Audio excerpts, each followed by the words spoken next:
Well, I take offense to that. Welcome, everybody. Campers, I hope you're in the audience. If you're not, you're going to be in trouble because you can't get your horror host merit badge if you don't participate tonight. I am joined by some of our most illustrious and horrifying horror hosts that you can find on the chopping block and around the internet. Campers, I hope you're in the audience. Somebody's got their monitor open. And just a quick rundown. This is going to be like a Q&A panel. I'm going to ask the hosts some icebreaker questions, and they're going to share some stories. And then towards the end, we'll have a Q&A with the audience, and we'll pick some questions out of there and let you all ask them. So be thinking, but also have your listening ears on. Okay, Your head counselor talking. So with we got that, the cool counselor, Uncle P for Cropsy's Corner. all right. Enough of that. Romero Row is the superior patrol. With that, I will have everybody introduce themselves. We'll go around the top. I guess Graveyard Gill's up on top of my screen. So that's me. Yep, Graveyard Gill from Graveyard Gill's Midnight Thrills, and next to me is my indebted servant John. Talk about dead weight, am I right? Yeah, he definitely is. He might pop in once in a while. It happens. All right, next up we have Dr. Show. I'm trying to get my reading badge, so give me 1 second. Oh, he's doing his favorite hobby. Done. Hey, everybody. Hi, it's me, Dr. Show from the Sick World of Dr. Show here at Summer Camp. Check it out. Very nice. Very nice. And Dr. Show, you will be meeting him this Saturday on the chopping block. He will be making his debut. Yep. He has two co-hosts, right? Oh, yes. Would you call them co-hosts? I don't know. Do I need to talk about them? They'll find out about them. It's Trixie the Dancing Skeleton and my second banana made from the corpses of 1,000 second bananas creature. So it's gonna be a lot of fun. I'm gonna see him on Saturday. And if don't promise that it will be fun. It's mandatory fun. It's not. Oh, now I got to do some work. The movies are free. It's on YouTube. There's no excuse not to watch them. And below me is the lovely and terrifying Malvolia, using her legal name in the chat. Yes, I decided to be human today instead of, a ghoul. But That's hi, fair. everybody. My name's Jennifer Nangle. I play Malvolia, the Queen of Screams. Yay! Yay! I don't remember electing a queen, but they're chosen by God. Queens are chosen by God. We're in that timeline now. I forgot. And I chose myself, so yeah. Good choice. You guys know me. I'm your friendly neighborhood Uncle Pete. I co-host Horror Trivia every Friday with Shelby, and I got my own channel, Uncle Pete's Nails in the Coffin, where I nail a bunch of victims that are stupid in horror movies. Hey! As long as you do it on YouTube and not in your basement in real life. Yep. My lawyer says there's an important distinction there. Got plenty of tarps for that. Tarps are useful. That's what Harbor Freight's for. Harbor Freight and Walmart exist for murder supplies. And with that, we have the Count himself with the green screen. We couldn't figure out the fancy background tonight. Oh, good evening, everyone. Count Rahoon here, broadcasting live from a sea of green. I jumped into a really murky-looking pool, and I'm just stuck here, and I thought, hey, I'll just join this live stream from here. No, you've It's been very playing, scary sea of green. You've been playing Fallout 4. You're in the glowing sea. You're streaming gameplay now. We'll go with that. I'm probably the only person. I might be the only person in this live stream that doesn't play Fallout. So. Oh, you got it. Count. Come on, man. No, you're not alone. Don't worry. I'm not okay. I don't play Fallout either because I get women. Here's the thing. High five. But do they know you get them? If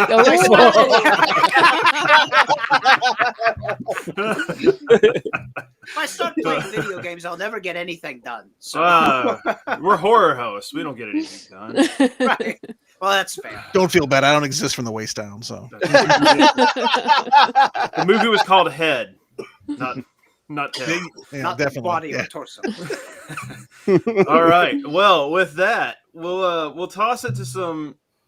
Let's just be open to the floor. Some horror hosting stories or nightmares, good stories, bad stories. Has anybody got one they want to share immediately? The Count? I do actually. You were saying before we started, you had one. So. I did. So several years ago, I I was at a bar advertising my next show that was actually going to be at that particular bar. It was going to be a radio theater production, and typically what I used to do, I used to frequent these open mic comedy nights. So I would do that over time. So after a while, the comedians got used to me being there, and they didn't think anything of it. Well, one night there was a traveling comedian coming in from the road, and this was her first time at the venue, and she must have noticed me from afar, just talking to all of the regulars, talking to some of my comedian friends. She gets on stage to do her bit, and she says, "Guys, there's a fucking vampire in the bar, and nobody seems to be bothered by it." Is everybody else seeing this? As long as you don't acknowledge it, it might go away, right? That would have been a great opportunity to be like, "You're the only person that can see me." Yes, I should have gone up to be like, good prank on her. What vampire? "Whatever. No one will ever believe you." I'm just a Victorian plague victim. Who Let's else? see. Who's next? So The doctor. most of thank you. Thank you. Oh my god. Thank you. Please, everybody settle down. Settle down. It's an honorary doctorate, right? No, that's my name. Oh, Doctor. That was my given name as at I was birth. giving you an out there, you know. Yeah, no, You claimed it. no. I know, but I never yes and. Actually, legally, you're still a doctor if your name's Doctor. You know. There you go. There you go. So I do a bunch of mostly our show is a live show that we do. It's kind of like a mixed media comedy show where we show our own movies because we can't afford to show other people's movies. And lots of sketches, lots of stuff like that. And I had a story and then it just escaped me. Never mind. Hey, That's what happens when you read the Necronomicon. Yep. wait. Okay, hold on. Sorry, guys. Yeah. Somebody else go. Quick. I can go. Go, Jen. So I never planned on being a horror host. I never really wanted to be a horror host. I originally wrote my character to be a lead character in a found footage film, and I thought, oh, I'll just make the film, then she'll be gone, she'll be dead or whatever. And I was going through a Blair Witch moment, and so I wanted to create it and make it real. So I was like, oh, well, let's just make a web series and make her real, build up an audience, and then once we do the found footage film, it'll be done. Fast forward to 9 years later, here I am, and we're moving on to season 8, which is really awesome. Hey!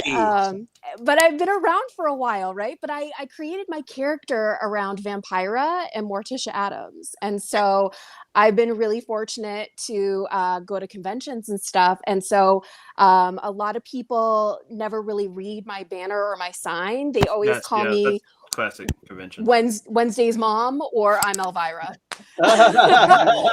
I'm either or. And it's Every horror host is Elvira. Yes. Any female that shows cleavage and has dark hair, totally Elvira. So I mean, yeah.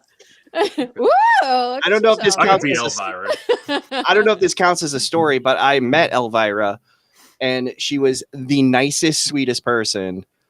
And the only 3 celebrities I've ever met was Elvira, Roddy Piper, and Adam West, and all 3 of them were amazing. So I'm jealous. That's You got to meet Roddy. list. I didn't officially meet Elvira, but I did see her at a coffee shop in Studio City once. oh, We were at the same pilot gas station one time. I promise. It wasn't just some lot lizard.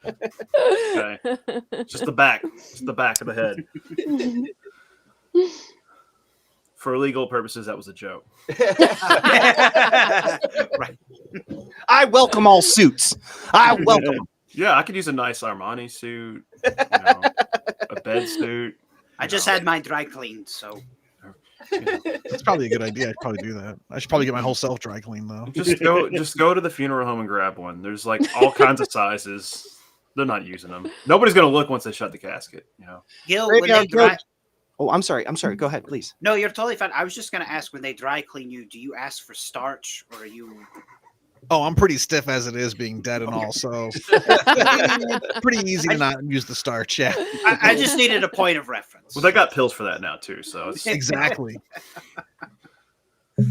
Uncle Pete, do you have any stories? No, famous people I've only met. Robert Patrick when I was in the military. He came by the military base, so I got to drive him in my car around base. But horror hosting, like I said, I was telling the panel before we started, I did 22 years in the military, retired Master Chief Petty Officer.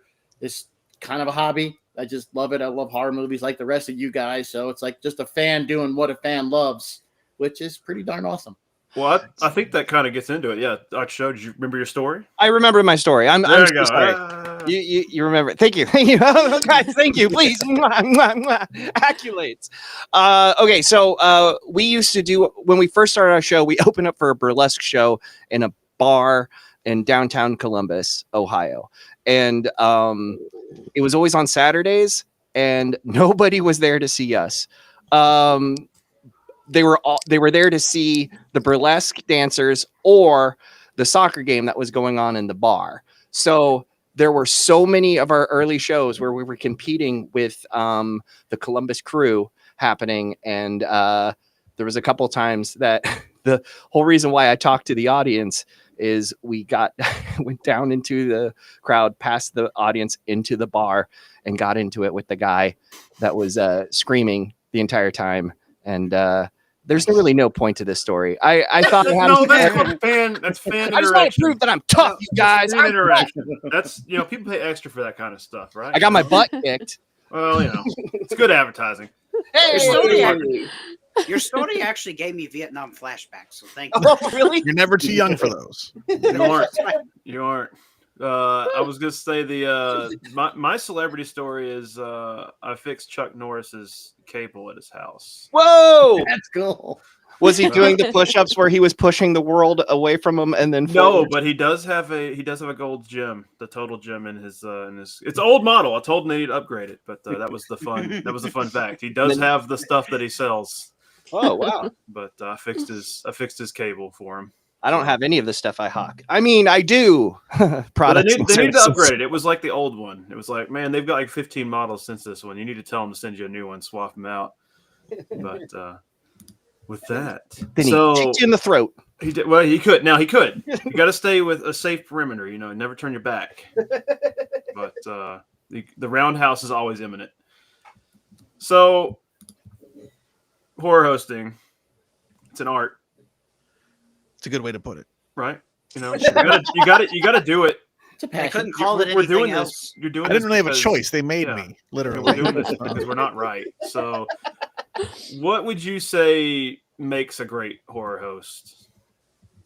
The ability to know that it's a great bad movie. That's and show up on time. Yeah. You show up on time, you hit your marks, you say your lines. That's the secret. Wait, you have a writer? Yeah, you got a writer. I think of like great horror hosts like Rod Serling from the Twilight Zone. His delivery, like whether you're, talking the movie up, making fun of it, just that delivery, the tone. I just think about Rod Serling with Twilight Zone. He was so chilling, the way he would say it, and like I'd be freaked out, like, oh my god, like I need to believe this. The same with I know it wasn't horror, but technically Ripley's Believe It or Not. At the end, I think I can't remember the host name. He would go, believe it or not. As a kid, I'm like, oh shit, I better believe this. So a lot with the horror hosting, like a lot of way in your delivery, like talking to the audience, not talking to the camera, talking to the guy who's sitting there at 2 a.m. flipping a channel, stopping to watch. Talk to that person. That's what I think really works well. Yeah. I agree. I think that the audience kind of wants the host to be along the ride with them, if you can connect that way. That and a dark sense of humor. I like. Yeah. Of course. Yeah. I think so. I think the original concept of a horror host was it was late at night. They needed to put something on television at that time. Universal sent out their shock packets or their shock theater packets. They brought it up. And for a lot of people, horror hosting was the rite of passage of staying up late, watching a scary movie and not being freaked out. And I feel like the horror host job is to kind of level the tension of what's happening with like some humor. Like, it's all right, kids, we're having a good time here. It's no, don't get too scared. Here's a dumb joke, and then we'll go right back to terrifying you. And I feel like that there's this even like tone you have to set. I feel You gotta have that I flex seal remember, I ad. can't remember the host, but I was watching The Incredible Melting Man. It was 2 a.m. And it's terrifying when you're 8 years old watching it on HBO or whatnot. Yeah. And the guy's face is melting, and the horror host to jump in, and he's like eating an ice cream cone. So it kind of took that sting off a little bit. Yes. It's like when I saw Alien for the first time, and I shouldn't have, and I was like 6, 7, right after the chest burster scene. It's like it was like the TV version. It cuts the commercial, and it's like selling fruit roll-ups. I'm like, what just happened? I'm never eating spaghetti again. That sucked. It's like that's a good point. You got to mix the light and the dark. I would say it boils down to two things. It's a love of film and a sense of entertainment. Because not every horror host is the same. Some, like myself, I tend to lean more towards, the comedy aspect, but some horror hosts, I feel like do a much better job with leaning in more towards the spooky. I think either there's no wrong way, whichever way you tilt, but being a consummate entertainer and just loving movies and loving them to the point to where you want to learn everything about them and basically be a conduit to that particular film or that particular genre of horror. I think that's very important because we're not just storytellers and entertainers, we're also educators in a way. Can I ask a question to the horror host? Because I'm in Columbus, Ohio. There aren't any horror hosts out here. We're the only ones. Can I ask a question? And this is seriously because we're trying to figure this out in our show. Everybody has all the information of the movie in their pocket. How do you combat that as a host? What do you guys do? Well, I don't quite understand the question. Yeah, I don't either. Oh, I'm sorry. You mean, like, because we can all look it up on Wikipedia and have. Yeah. I was like, why wouldn't I Yeah. watch the synopsis of it instead of watching you present the movie? Is Yeah, that what you're saying? that's you what I'm would saying. IMDb How do and you find out market the it? trivia. Right. Yeah. Right. Okay. So for me, I try to weave the trivia with the. I guess the best way I can explain it, I like to shoehorn things in. So, to me, like getting the information out there, but getting it in a way that's that'll stick. So, Oh, okay. so I'll give you. I don't want to ramble too long, but I'll give you We an have time. example. So, It's a round table. Right. Don't tell him that. Don't let him ramble. No, I'm kidding. I will cut you in a second. Please So count. I did Night of the Living Dead. I just put it out on my YouTube channel.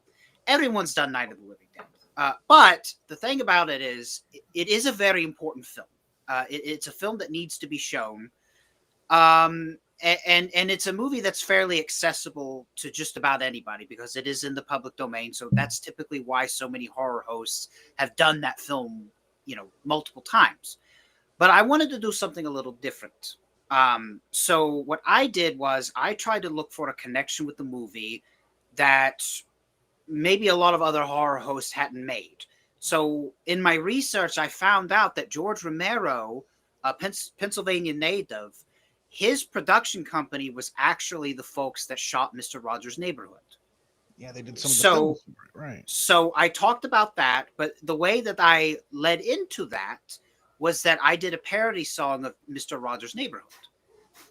So I kind of did, I sort of combined both. Like I got the educational component in there where I taught some interesting tidbits about the behind the scenes of Night of the Living Dead, but then I did something that was really silly and kind of off the wall. So I don't know if that answers your question. No, that absolutely does. What about you, my liege? What about if everybody has everything in their pocket, what A cool thing you can also do, and the guy that's holding me up actually has another show where he does this, where him and a buddy talk about films that everyone knows, things like that, like Night of the Living Dead, things like that. But instead of just giving all the trivia, they talk about their own personal experiences with it.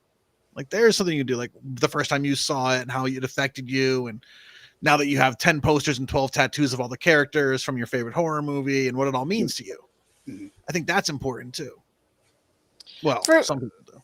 For me, I kind of see it as like a storytelling type thing.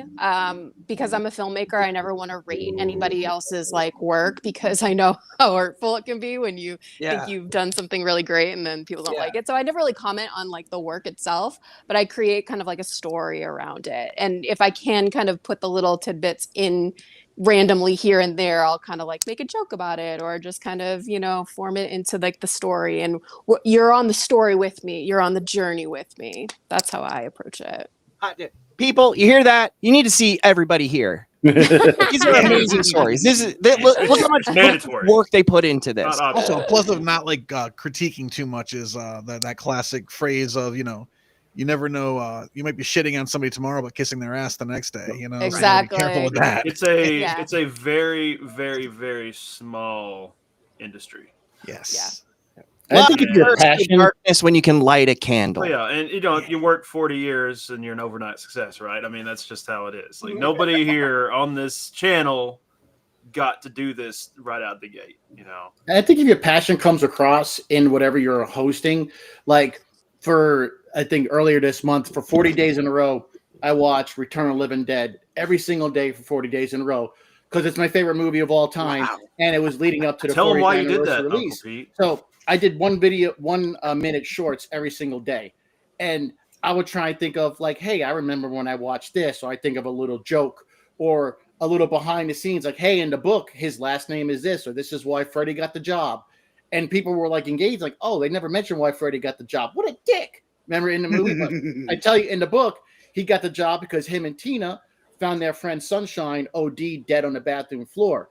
So giving those little bits and pieces of information that everybody may not know, that comes across in my passion, and I've been told it's very infectious. People are like, oh, I didn't know that. And like Jennifer said earlier, involving the audience, you know, bringing them in. I think what makes us like what makes it work is that we're all unique. And if we take our own unique approach onto these things, then what I do is going to be totally different than what you all do. And so that's why the audience is going to enjoy whatever we do because it's all going to be different and original. Yeah, that's what I was going to say.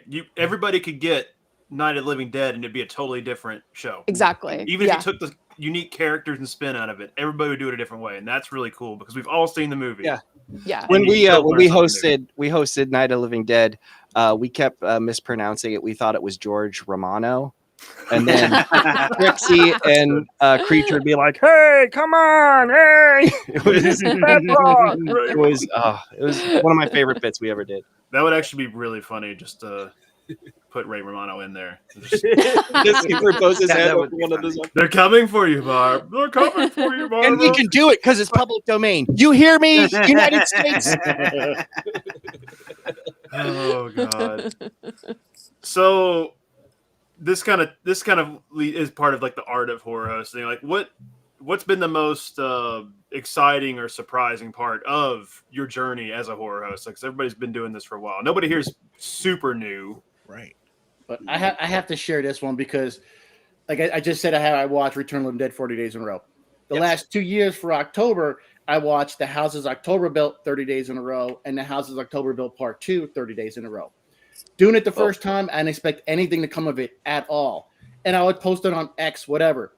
Well, Zach, the producer of the movie, saw it and he would start commenting on it. And it actually led to him being right over there in my living room. He came to my house and I interviewed him in my dining room about The Houses October Built. And he got the other producer on the guy, Bobby Rowe, who made the movie, called in and everything. He brought me a poster and everything. So Uncle Pete, I really liked, and Uncle Pete, is he there right now? Blink twice. Are you? He's in the basement.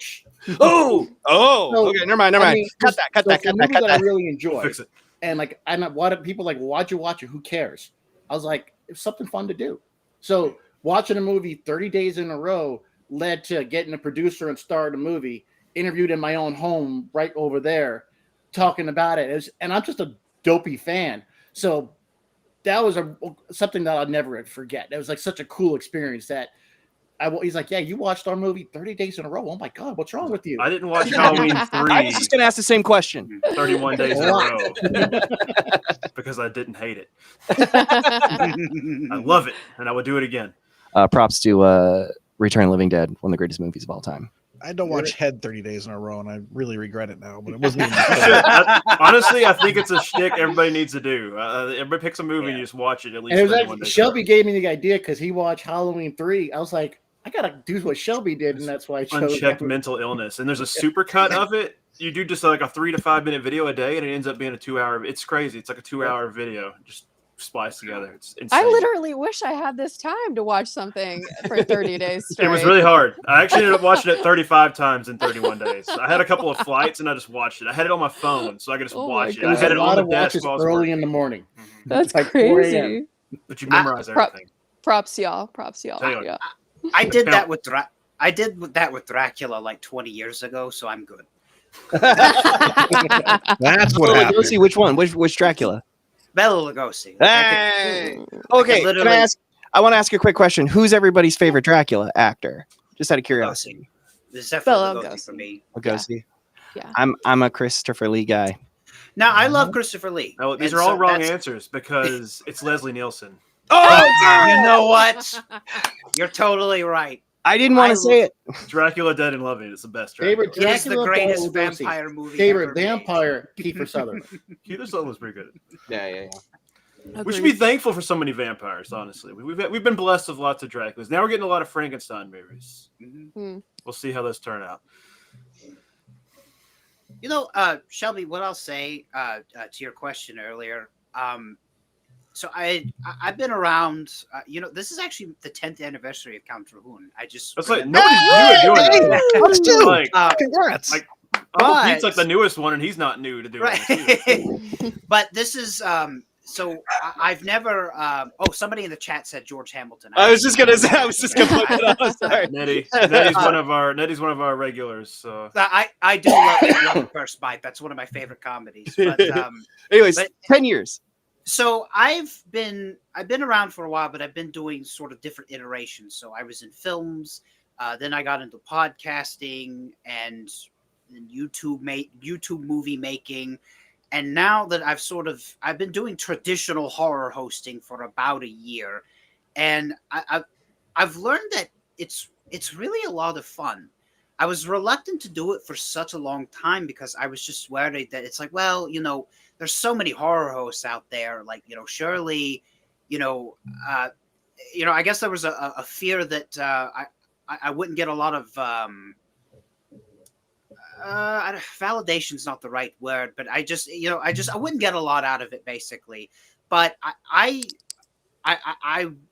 glad that I sit corrected because getting into the horror hosting game, on the more, traditional footing of, introducing the movie and then, talking about it a little more, it's really been so much fun. And I got into it at a time where, I was going through a bit of a rough time, and it was something that kind of helped pull me out of a funk.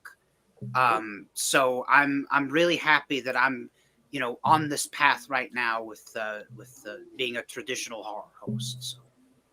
Cool. Yeah, I feel like I just brought the mood down. No.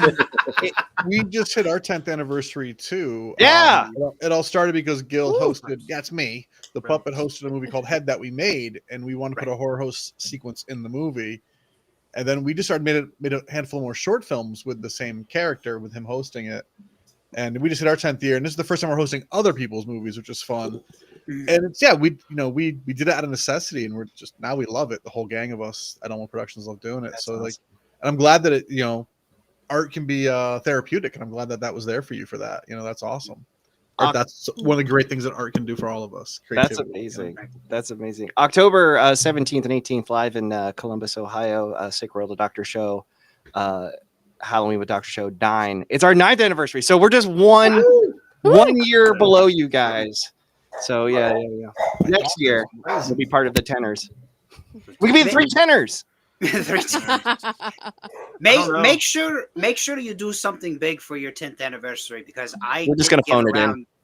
I didn't even bother to keep track of years and dates. So now it's like I'm way past the 10-year mark, and now it's like, well, I guess I'll just make a weird video on TikTok with me just shooting confetti. Hey! It's gonna be the Sick World of Dr. Show presented by Raytheon. Well, come on down next year, Count, and we'll just do it with us. We'll celebrate it together. The funniest part is geographically, a lot of us are not that terribly far apart. So we definitely, especially once we get to do some more convention appearances, we need to work on doing some more stuff. Because we were down in Eastern Tennessee for a convention, and Taylor came over and visited us. We spent some time at FrankenCon. And who's Taylor? Oh, I'm sorry, the Count. Taylor's the name on the contracts. Yeah, that's right. That's your familiar. Yeah, we don't talk about that guy him. sucks. He's awful. He's terrible. Awful. Doesn't even dress up. I hear he smells. I heard that too. So we're all in agreement. It's going around. Yeah. It's going around. I saw it. I saw it Taylor on the Ginger YouTube sucks. comments, but I just didn't know it was true. But now two people said it. It's true. So that's how it works now. You hear that, internet? Run with it. Just run with that. Just run with that. Oh man. So go ahead, dude. Oh, I was going to say, I have a good. really cool story. It might take a hot second, but good. Go for it. So growing up, I was Tales from the Crypt, and I was always mesmerized by that show and loved it, and that was like my Friday night jam. Like went out with friends and then came home and watched that. And so when I decided to become a horror host, I kind of was trying to think outside the box. How could I get my name out there and try to market using the resources that I had. So I teamed up back, like when I first launched the character, I teamed up with a writer from one of the horror sites, and he decided he was going to, kind of sponsor me. And we walked around Son of Monsterpalooza, and we were going to go get lunch, and I was dressed as Malvolia, and we bumped into John Kassir. He was coming out of the restaurant. We were going in, and John Kassir commented on my dress, and and I was just like shaking. I was like, "Oh my god, this is so amazing! This is the coolest thing that's ever happened!" Right? Because I usually don't get starstruck either, but it's John Kassir. So I did the same thing with Tom Atkins. It's a hunk and a half. That's it. That's all I got to say, right? So fast forward, I just did a convention a month ago in Fresno, California called Hauntmare Expo, and he was one of the guests, and I was like literally freaking out because I was like, oh my gosh, what if I get to sit near him? This is going to be so cool, whatever there. And the first day was a little frazzled because we weren't given badges. We were supposed to have badges. Security wouldn't let us in. I had to call my manager, like all this stuff, right? Classic con experience. Classic, totally classic. And so we end up getting in there, and I still have to kind of, finish putting stuff up on my table. I'm like sweating, like, it's about to start, whatever. I'm in heels. It's very uncomfortable. And so, me too. Yeah. Yeah, you know what it's like. Yeah. And so, what do you know? John Kassir walks by my table, comes back up, and he says, "Hi, Jennifer. It's so nice to see you. It's been a while since we saw one another." That's pretty sick. What? Yo. I freaked out. I mean, I think he might have cheated seeing my banner where my name is, but he recognized me. He knew who I was. He has the 1 hour photo. Just the whole wall of your picture. Dreams.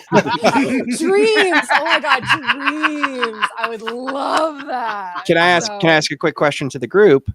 If you could have one celebrity that was obsessed with you to the point of putting your picture up on their wall, who would that be for you guys? Daniel Harris. Okay. That's fast. That's quick. That easy. That's that easy. I mean, mine's John Kassir for sure. Yeah. No. Yeah. Mine would be Elvira. Okay. Yeah. Well, I mean, mine's just look at me, and probably John Waters. Oh, that's a good one. That's all I got in this business. My lofty lookalike contest. That's a good one. I want Mink Stoll to be really into me. That's what I want. I want Mink Stoll to be really into I gotta think about this. Be live or dead. Oh. What if their You know career's what? dead?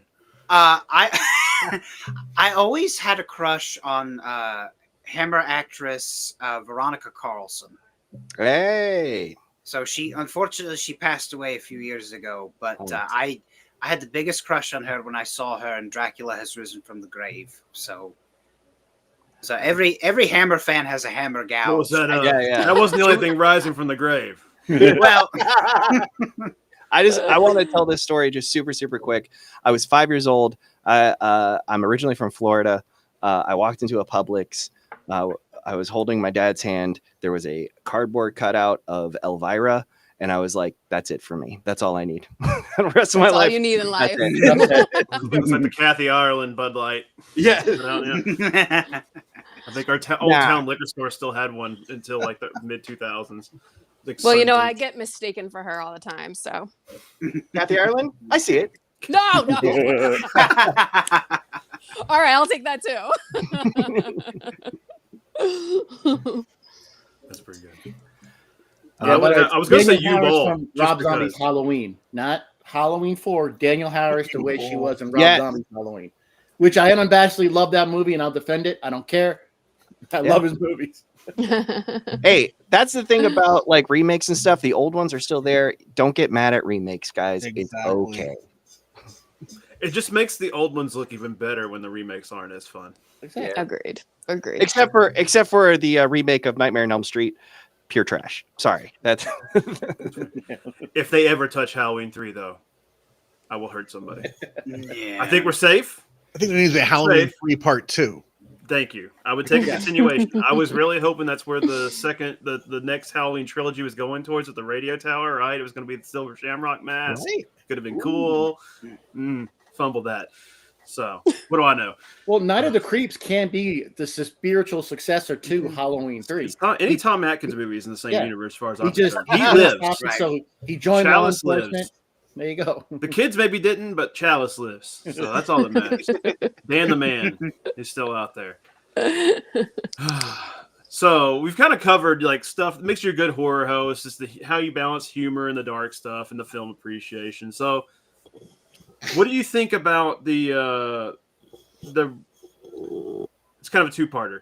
So obviously the genre of horror means it's one of the most accessible genres for filmmakers, right? You know, it's an easy genre to make content for. So like, you know, what do you feel like being, especially for this channel, because we get a lot of that deep cut, old stuff, newer stuff. It's not picked up by the major studios yet. If it gets picked up, like cult and indie cinema, what do you feel about your role as a horror host, keeping that spirit alive and getting more views on these movies that may not get seen otherwise? Well, I think it's just that. It's just getting more eyes on movies that may not see the light of day if it's not on this channel or it's not. I'm like, oh, I've never seen that before. Hey, that was really good. Like I remember Vampire Circus. I remember I'd never heard of Vampire Circus. Probably never would have watched it. But I remember it was a horror host. I was like, so I watched it. I was like, oh, this is really good. And it had interesting tidbits and entertaining hosts. So it does exactly what it is. It just gets other movies known out there that's not your typical A24 or Paramount Pictures, the big budget stuff. More smaller films that had more of a passion project. Yeah, I don't think we have like a responsibility necessarily to show the best of the best even, but I think we do have a responsibility to be respectful of the films we're hosting, even if we're going to goof on them, because people did, like we said earlier, you don't want to make fun of people because they worked hard on them, you know, but we also be aware of what they are and be self-aware and helping. And even doing this, even if we do goof on it, you're helping the film get seen. Because if I'm going to watch a movie with a horror host, I'm probably going to go back and rewatch the movie without it so that I don't get those breaks. Mm-hmm. Well, but the breaks are the best part. That's us. That's all of us, guys. Oh, God. That's like a story. So they always, when we started doing this with movies, and we would have breaks, you know, like everybody does it when you don't own the rights, right? You just have a time code. You tell them to come back and, you know, whatever. We would get these people in the comments like, "Oh, are y'all just going to talk over the movie the entire time?" I was like, "My brother in Christ, there were ad breaks. Talk during the break." So our Patreon thing that we do is me and Patrick and sometimes Uncle Pete, we talk over the movies like, you know, Mystery Science. Like they think it's Mystery Science Theater. I was like, we're not talking over the movies. We're talking in between the commercial breaks. You don't want to hear me talk? Go take a pee break. Come on, man. We're talking over the movies. That was the comment that always got me. That's also so great for you know, hosting is you give people bathroom breaks. Yeah. Please skip me. It's fine. I don't care. I enjoyed watching the movie and getting the yap about it. I prefer this is just me personally. I prefer skipping the movie, going to the bathroom during the movie, but staying for my part. That's one way to do it too. I think you're the only one who's brave enough to actually admit it. And I welcome all suits. Bring them on. Bring them on. It's okay to admit you have a problem because we all have a problem. And I guess, yeah. No, I was just going to say it kind of goes back to what we said earlier with the storytelling aspect of, well, I'll give you an example. So the two films, my first two films that I'm showing this season for the chopping block, were all made by the same filmmaker, a guy named Dave Campfield. Back in the early aughts and in the 2010s, he made a series of comedic horror short films called the Caesar Renato series. So the first film that I showed, I think it was last month, was Son of Piggyzilla, which was sort of a offshoot of the series. But the next film that I'm going to present in November is a direct sequel from the very first Caesar Renato film called Caesar Renato and the House of Dracula. And I say all that to say, I actually watched the Caesar Renato series a long time ago, and I was kind of a fan because this was the early days of YouTube. So you basically had an independent filmmaker that was uploading his films to the internet for people to watch, and he was sort of kind of in a, I guess, a frontiersman state of mind in a way, because he was trying to put his art out there for everyone to see. And, I kind of see it, for me as a fan and as a horror host, I may be presenting this film to a whole new audience that have never seen it this is the first time that they've ever seen it. And so I feel like it's my job to sort of, to get it out there, like you said, Gil, to be respectful of the film, but also to add some entertainment an entertainment aspect to sort of hype it up a bit, to get everyone sort of excited about this. And that's more or less the approach that I tried to take with the other films that I host as well. You're curators. Curators, yes. I mean, we got lucky with this season too, with Graveyard Gill, that we get to host our own movie. My company makes horror movies as well, and we made a movie called Head, and thank you. Yeah, and it's here on Kings of Horror. It's which full is great. circle. And 10th anniversary. So Gil's hosting the movie that he's hosting, which is if you make the movie, you can present your movie. Yes, yeah, and it was just fun to do that. And we did make fun of our own movie, because if you're going to make fun of somebody's movie, you better have a sense of humor about yourself. Mm-hmm. We knew what kind of movie we made, and we had fun making it. Yeah, and I got to be in it, so Tony the Tony the Night Owl. Some people were confused by that too, who hadn't seen it yet. Tony the Night Owl said that they love B movies more than or the lower budget mainstream films. Yeah. Much more creativity in them, because you're broke and people are more of them. Well, exactly. There's more passion. It's not some producer sitting behind a big oak desk. Hey, we're going to have all this money, and then the director who doesn't want to make it, but you're paying him a shitload of money. There's no real passion. But like when it's somebody's passion like my friend Josh, who made the last Amityville movie that I was lucky enough to be in. It's shout out to Eddie McCobb in the comments. Eddie, you should be here. You all better have been watching him. Eddie. He's got some more episodes. Go watch his other episodes. We have. When I first turned 20 and I moved out of my parents' house, I was like, I'm gonna watch every great movie there ever existed. And I went and I watched Citizen Kane. I watched just everything I get my hands on. Who's your Rose? Who's my Rose? I can't. I'm gonna tell you. You're gonna have to find out on my deathbed. You can arrange that.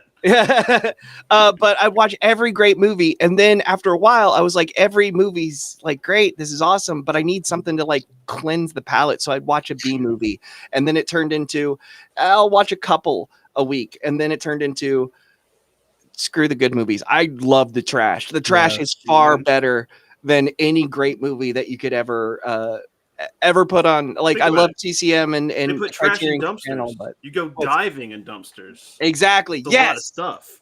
I just find a lot of treasure in that trash.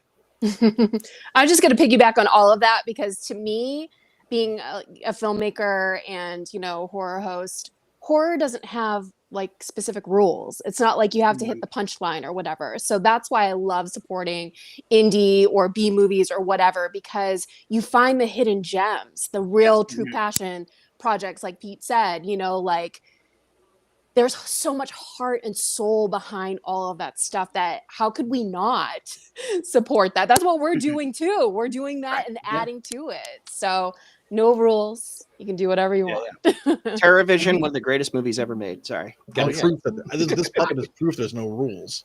Yeah. And I think when it's a smart, like, that's why I wish I could sometimes tell these filmmakers of these B movies how much I appreciate it, because I know they're going to appreciate that tenfold more than if it's like some famous Hollywood director. Like if I get 1 or 2 comments on one of my videos, hey, Uncle Pete, that was awesome, I'm like king of the day right there. So like I want to share with those filmmakers is a great opportunity to let them know, like, no, you got love out there. Just because it's not debuting on whatever at Cannes or whatever, it doesn't mean it's not an enjoyable film. Yeah.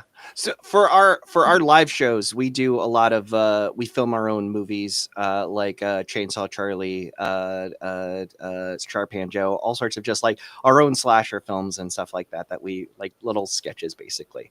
And we were trying to make them, and then we got into this just one day we decided that every movie that we're going to make is some guys or woman or them passion project.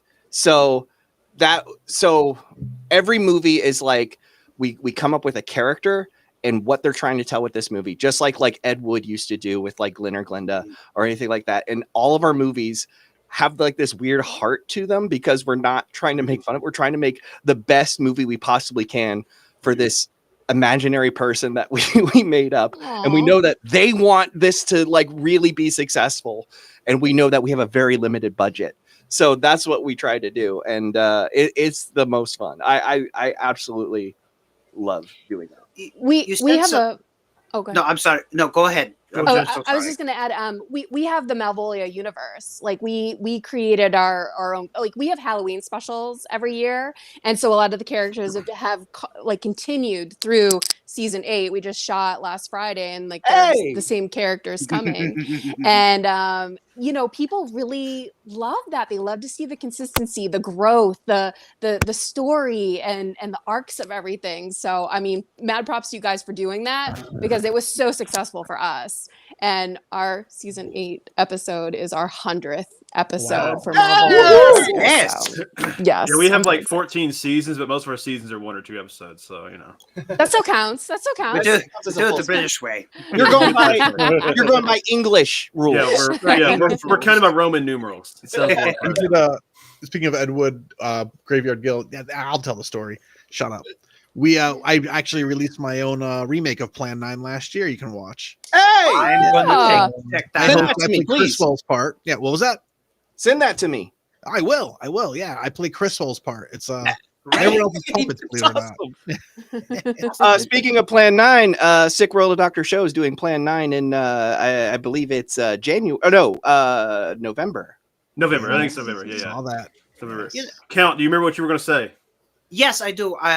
Well, 2 things, since you brought up Plan 9. It's funny. A friend of mine is actually working on a documentary about Ed Wood, and he's asked me to do like some recreations of some of the past scenes, especially the ones with Lugosi. So at some point during the fall, I'm actually going to film Lugosi's monologue from Bride of the Monster. Nice. So I'm looking forward to that, because I've already got the footage of me running through the cemetery. So I've sent that stuff off a few months ago. But anyway, kind of piggybacking off of talking about our love of trash movies, independent films, B films. It kind of reminds me of something about what we talked about with horror hosting. It kind of meshes well together. It's really all about authenticity. And the thing is, if you're watching, and one of the reasons why I love, say like early Roger Corman films, is that yes, these films may not have the budget of a Citizen Kane or an Avatar, but they're so fun to watch because on some level, you know that the people that are making the movies are having a great time making the movies. Yes. That Yeah. shows through, and people love that. And I think that's I also think what that's makes true. that's what makes for a good horror host as well. Like people That's what love makes trauma movies so great. Is the same. exactly. Yeah. Exactly. Except People for love Mother's to watch Day. other I'm people not a have Mother's fun. Day fan. It's a little too much. And Cathode Ray's hanging out in the comments. So another one of our horror hosts you all will see this weekend. Woohoo! You'll see. Oh, it's gonna don't clap. I mean, they're not here. They're not here. Who Maybe- cares? Well, he's like he's in a television. You know, it's different. It's Yeah, analog. It's hard to plug that into the. It was hard to get the frequencies right. Yeah, channel 37 is too high. I if only they have were 3 or real 4. horror hosts, they'd be here right now. Oh, Come on. He's literally an appliance. He's a And cat. everyone keeps bringing up passion, and I think we probably all can agree. Out of all the genres of movies, horror has the most passionate fans. There's no action conventions, drama conventions, comedy. No, but there are Exactly. dozens Should of be horror comedy conventions conventions. because we're the most passionate of. It's the most passionate genre. Yeah. Absolutely. Yeah. Absolutely. Well, actually, in Spider-Man 17. That's my other. No, actually, passion. what I was gonna say is It's comic actually books. sci-fi, the superior genre. Actually, with Return of the Living Dead, they were actually Okay. in Cleveland. My other passion's comic That's books. right. I'll take on all of you guys. I don't even care. This is where the franchise This really man. hit its stride. Well, I think it's true with anything, especially for all the hosts here. Like if the viewer can tell if you're enjoying what you're doing. Oh, yeah. They can tell if you're enjoying what you're doing, you're happy about it. If you're having fun with it, whether it's a great movie, a bad movie, you're poking fun at it respectfully, like stuff like that. If you're having fun, it's going to come across. It's just, it's a fun genre. It's an exciting genre. It's scary. It's funny. It's terrifying. It's thought-provoking. It's dramatic. There's so much to go on. There's so many different avenues you can pick if you're hosting something, talking about this. Like all of us could host the same movie and give 6 totally different interpretations of that movie. Yes. Yeah. Right.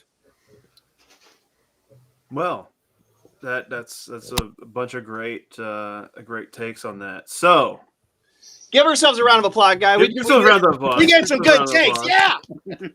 applause. Yeah. We'll open up the Q&A soon, but I have one last section I want to ask you all. What do you have any cool upcoming projects or directions you're excited about, and how do you see horror hosting evolving as we continue to live in this weird, like mobile media focused world, where I feel like even YouTube's not even getting the views it used to, right? It's like Since short I'm the form least video. experienced, I'll go first since I'm the least experienced. Then I'll give it to the veterans. I talked to Patrick and Shelby. You're the I'll be literal hosting- veteran. Well, I'll be hopefully here in a couple of weeks or months. I'll be hosting my first movie on Kings of Horror, so I'm looking forward to that. And I'll Taking be the training joining you wheels guys off. for- I'll be joining you guys for Uncle Pete has inspiration. used the least amount of slurs on a live show since 1997. But yeah, I'm looking, and like I think because of with podcasts, We're supposed to now, be it's using just- slurs this whole entire time. I'm sorry, guys. I'm sorry, Pete. It was Please, from please continue. Ohio. I thought it was implied. I mean, it was just free game, man. Yeah, I'm looking forward to be able to share my passion. People tell me I'm really infectious when I'm passionate about something that comes across. So to share that with other people, like we all have this passion for the genre, and it's cool. But if it's bottled up, it feels better when you can share it and like you can connect with. I've never met you guys before in person. I mean, but just to connect with all these You were at strangers my now. wedding.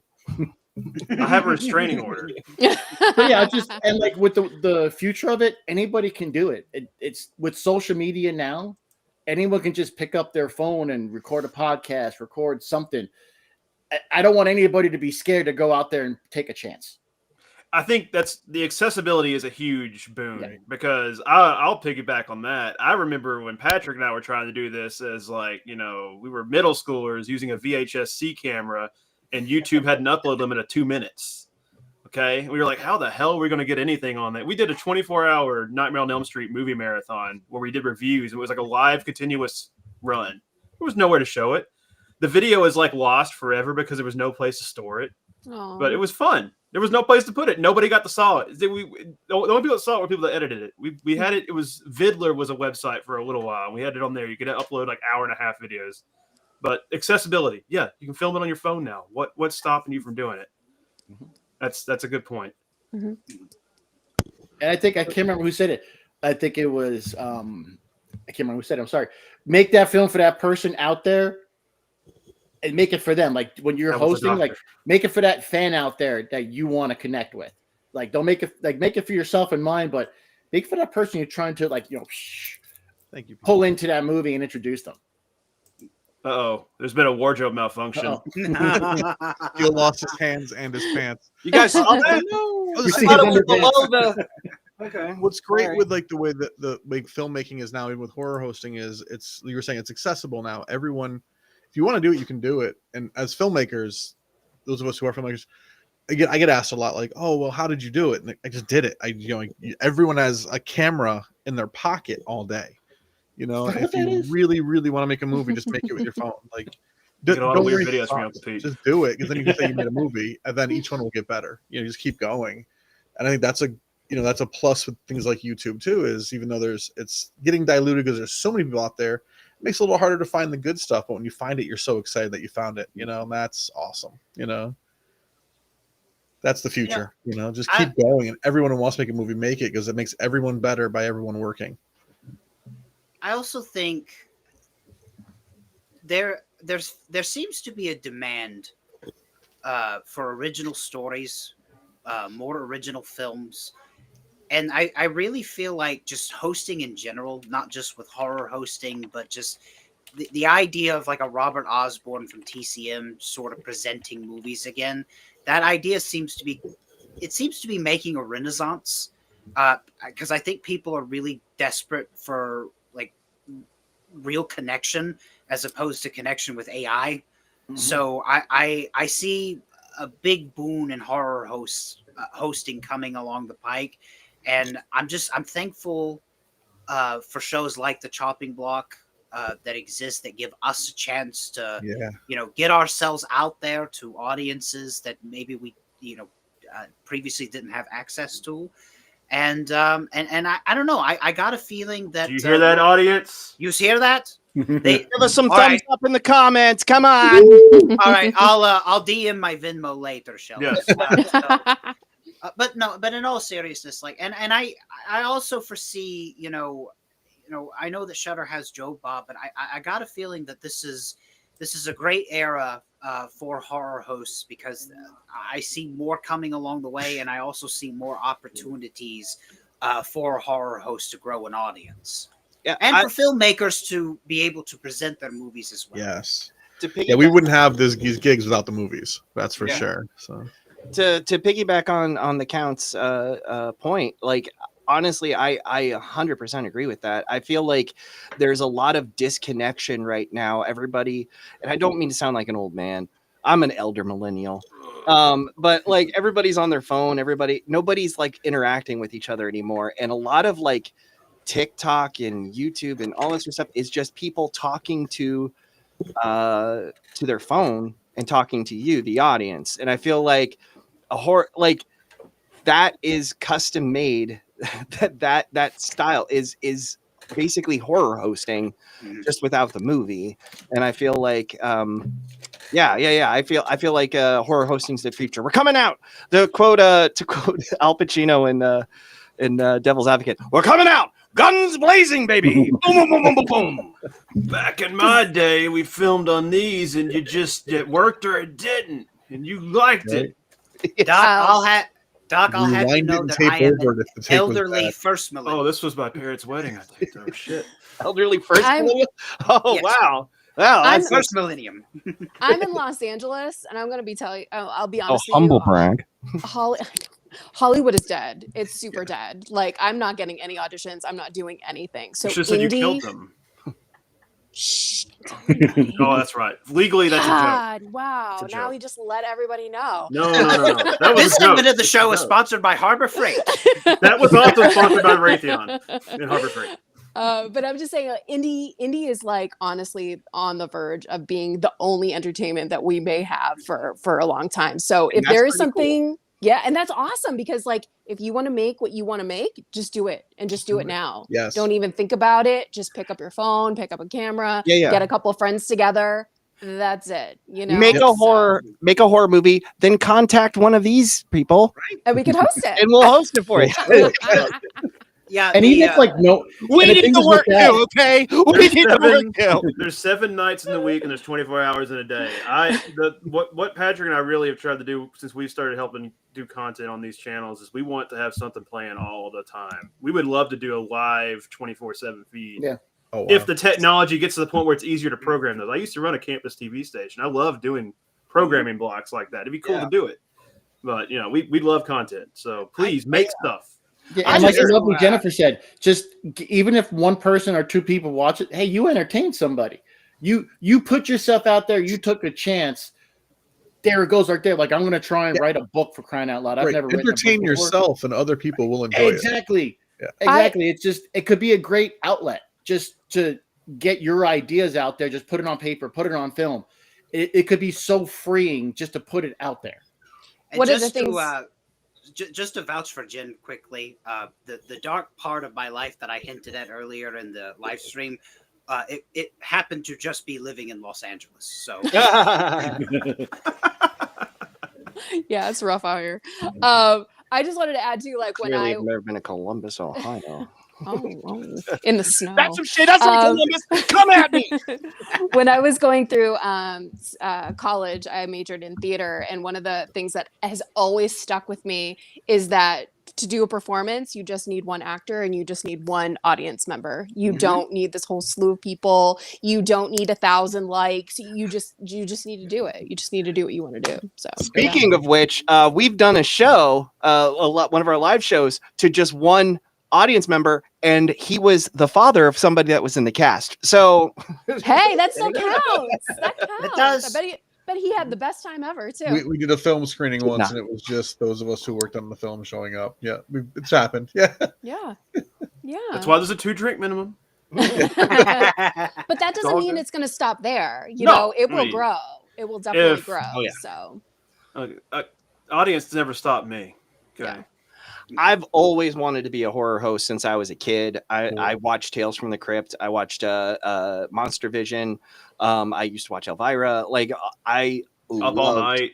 Up All Night. I was just saying Up All Yes, Night. Up All Night. And Commander USA. Those were 2 of my first ones with Elvira, and then Tales from the Crypt when I was like 14. Yeah. So I've always wanted to do this, and it was like a dead medium about 9-10 years ago when we started it, and we were like, we'll just make our own show built around this thing that I've wanted to do since I was a kid.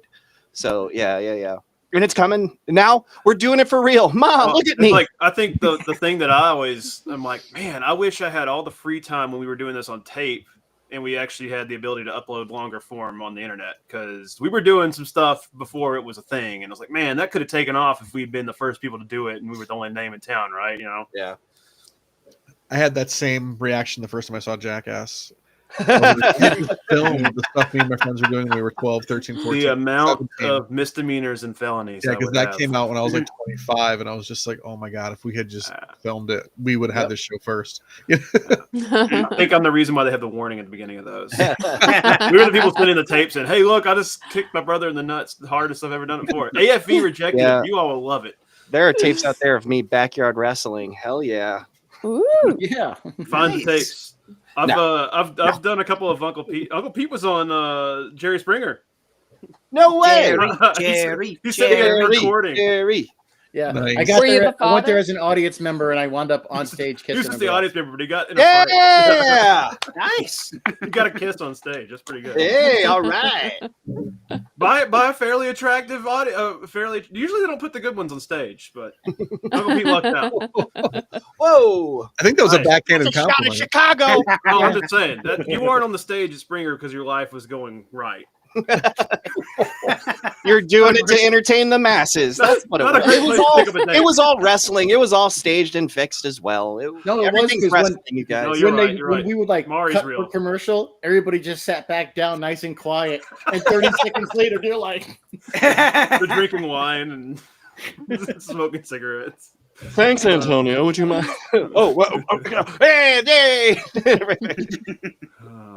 Well, do you all have any upcoming projects other than your episodes you're bringing to the chopping block? What Yes. else Yeah. y'all working on? Yeah. Who wants to go first? I do. Shill your, as I call this is my favorite section. It's called Shill Your Shit. Oh, What are you okay. working on? What are Let you me working just get on? on my phone real quick. And no, wait. Jen, what do you got? We'll do reverse order this time. My season 8 is launching in October. I also have 2 appearances. I'm going to be in Las Vegas this weekend at Slasher Market and also hosting a Night of Screams with the 3 OG Ghostface. Whoa! Nice. I know, pretty cool. And then first week of October, I'll be in Topeka, Kansas at Slash and Bash. Yeah, we're Tropical gonna be. Topeka. Bury the Yeah. lead, Topeka. Give it up for Topeka, everybody. It'll be my second return. This will be my second year in a row going to Topeka. Ooh. Yeah, Nice. interesting place. Nice. Yes. It is interesting. So that's what's up with me. While they're sharing their upcoming projects, audience, please type your questions in the chat because we're going to do the Q&A. I need questions, though, audience. Next up, Uncle Pete, what are you working on? You'll better see be me every working on Friday stuff. on Kings of Horror YouTube horror hosting, where we try and come up with tough questions. You guys get the answers too many, so we got to come up with tougher ones. And you can find me on YouTube, Uncle Pete's Nails in a Coffin. Like I said, talk about the stupid decisions people make in horror movies. That should be a lot of fun. And I'm working on a book right now, so hopefully more to follow on that. Talk about puppets. He didn't move his mouth once. That's That's impressive. amazing. Your video froze, That but was your audio stayed, impressive. which is honestly the most important part. So we'll take it. Hold on. The count. I got to learn how to read too. That's a minor detail. The count. What you working on?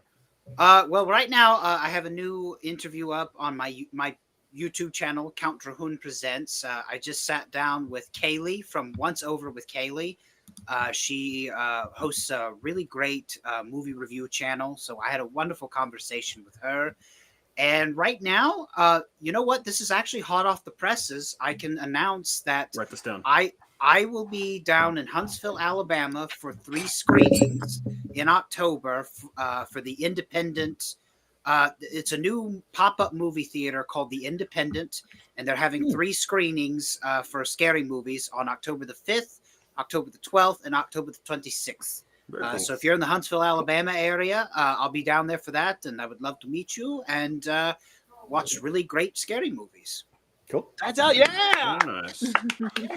we love presenting movies. We got to do one with Jackie Kong. We did a double feature, and that was awesome. Yeah. So, Dr. Show, what you got going on? Oh my gosh. Okay, so we have this Halloween with Dr. Show, October 17th and 18th, live at Boxland in Columbus, Ohio. Then again, we have our Sick World of Dr. Show in November 29th at the Nest in downtown Columbus, Ohio. We have a lot of events. We try to do 3 big doctor shows, live shows a year. In February, it's usually our February show, which is kind of like we call it our John Waters style show. It's more like love based, more just icky stuff. Then in around summer, we do Summer Chills. Dr. Show presents Summer Chills, and then Halloween with Dr. Show in October. So that will be happening next year. Oh, you come to our show. It's a bomb. Pick up. You all help with me. We got Sick World of Dr. Show t-shirts. Wow. Right there. You all do have a great logo. I do like the eyeball. There's this lady named Lindsay Bowes who looks a lot like Trixie the Dancing Skeleton, who you'll meet on Saturday. But they're She not the does same all of the person. graphic design. And then we also have for campfires, we also have hoodies. Ooh, Nice yeah. little- I like that. Green and black is just the chef's kiss. That's the greatest And, color combination. stickers are for free. So Stickers are good. Stickers are good. Trivia players can win stickers from us when I remember to ship them out. if any of you are in Columbus, Ohio, direct message me. Anybody in the chat, if you're in Columbus, Ohio, October 17th and 18th, I'll get you in for free. Otherwise known as North Cincinnati. Yes. That gets a lot of Ohio And people. Cincinnati's known as shitty Columbus. Pittsburgh. So Shitty Pittsburgh. All I know is it's that scary state above the Ohio River. I stay in Kentucky. yeah, no, I agree. You all scare me, but I am in driving distance. We got to come up in. Why? Why do we scare you, huh? Why do we scare you? I don't know. It's just it scares me. And Oh, it's now also- Graveyard Guild's turn. Also, real quickly, come to the show and pick a fight with me. I'll fight with you. I don't even care. Go Go ahead. Okay, great. Gil, Come to the door. So Gil's taking a break because my hand got tired, and I'll break the illusion. The familiar. But yeah, so Elmwood Productions, our company, we've been putting videos out every week on YouTube every Friday for almost 2 years. So we're wrapping that up with this year. So every Friday we're still putting stuff out. Not a lot of horror right now, a lot of comedy, but horror to come. The big things we got next year, hopefully, we start pre-production on sequels to Head. Ooh. So Hey! it's forward for Very 10 cool. years. We're finally actually going to get to it. We got some good scripts, and sequels. Please tell me it's gonna be shoulders. Say it again. Yeah, It's gonna be head, shoulder, knees, and toes. Are the Yeah, we're four gonna stop the at quadrilogy. head, shoulders, nipples, and that's the Ooh, trilogy. nipples. Okay. That took a turn. Everyone liked the puppet nipples in the first movie, so. But we're still putting videos Yeah. out. We're still making stuff. Like I said, every week we're putting stuff out. No big events coming up for us or anything, which is fine. You know, that time of year we're all kind of relaxing. End of summer. Well, I heard you were going down to Columbus on October 17th, 18th. Yeah. Well, what's funny is, although I puppeteer in Voice Graveyard Guild, the guy who created him, his name is Rick Passmore, and he went to college in Columbus. Actually, he's from Ohio. So I'll send him there to fight you. We've got family there, so Come on down, guys. Come on down. I see a I'll buy you a comment drink. from Paul Duck. Thank you. All right. Appreciate that. We have some audience questions. I only had to ask them 12 times. Thank you, campers. Somebody wants to earn their merit badges. What's You up? sleazy hangers on. Just ask us some damn questions. What'd you want, Count? One more thing I wanted to Yes. plug. Almost forgot. I actually have a show in the Nashville area coming up on September the 13th. I'll be live with my co-host, Scufflemus Treeman, at Cedar Glade Brews in Murfreesboro at 8 o'clock. We're counting down the best fight scenes in movie history. Nice. That sounds up. Nice. Oh, one more shameless plug. What's Head number is still one? available on DVD for those of you who actually care about the importance of physical media. Nice. On Oh our yeah, website, you follow still us get on it. all social media. Yeah. Savage Social Cat. medias. All that stuff. Yes. Which I think we have we should be, I think those should be on the Chop Block episodes y'all are in. I think we've got linked at least your main YouTube channels. Woohoo! Nice. So be sure to follow everybody because they also make lots of great stuff. And we co-host things that are horror related, at least. If it's horror comedy, we can also host it on this channel. If We've you got want other to movie see, channels. if you want to see a bunch of out of context clips that go to a live show, go to our YouTube channel. It's awesome. Nice. That's my favorite. That might be a question you can answer here. So, all right, we have some audience questions, and Elena, one of our OGs, asked, "What's like your horror host blooper experience? Like, what's the most ridiculous thing or upsetting thing that you've done that you couldn't take back?" I've never had one. Oh, geez. Yeah, there you go. I say, fortunately for us, we film everything. We don't do any of it live, so you guys don't usually see that stuff. But we've literally had puppets fall apart, or head showing at the top of everybody's head is in the shot, and you have to reshoot the whole thing. You know. I've had fire alarms go off multiple times because of fog machines. Oh. That's right. You got the heavy equipment on your set there. I've been so high, people thought my eyes were closed. I mean, I already look like Tommy Chong, so I've been so high, people thought my eyes were closed. It's now time for Uncle Pete's Catatonic movie review out. So we have a full story that we do. It's kind of a sketch show, but it's like a full story. All of us are in character. We do this thing. Because I'm the lead host, I have from time to time skipped whole sections of the show accidentally and gone straight to the end and then had to go backwards and redo, which is always a lot of fun. We did that for Scream Stream a lot. I like to skip whole sections on the teleprompter too. It's like, oh, that was supposed to happen later. Okay. I wrote this and I forgot what sequence it was. Yeah. I don't know if I have a blooper, but I know that so I with like what John said, a lot of the things that I do on YouTube, it's not done live. I pre-record it and then I edit it later. But I do if my outtakes ever got out in public, I think people might not think of me. I get really frustrated with myself a lot. So like Jack Rebney but I don't do myself any favors because when I write a review, I write it out long ways and it's just pages and pages and pages of notes. So I tend to be very hard on myself trying to memorize basically just soliloquies of dialogue that nobody's going to know the difference whether or not I wrote it down or just thought of it off the top of my head anyway. So. You can't pull the inside the actor studio and just stream of consciousness. How existential.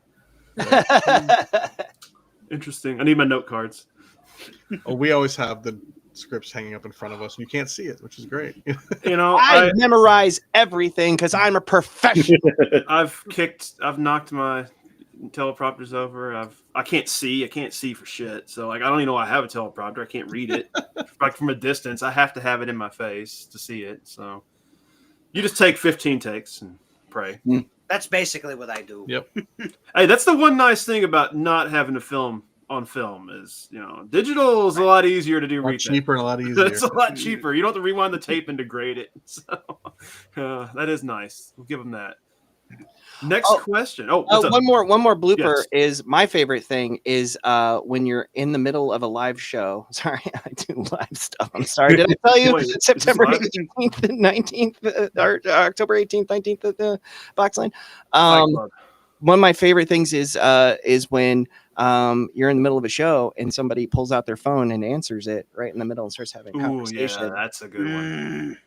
My favorite thing is to get down off the stage into the audience, go to sit right next to them, and just be like, "What the hell, dude? What are you doing?" They get very embarrassed. I'm not They mad. don't come back. I'm just And I disappointed. fight them in the parking lot. You slashed their tires so they can't leave. They got to fight you in the parking lot. All right, this is a good one. This might be controversial. What's your take on the Amityville franchise? Do you have a favorite or a least favorite? Ryan Reynolds one is the best one. I've only seen the original, so A purist. You can't be hurt if you don't watch any more of them. Emmanuel in Amityville, best one.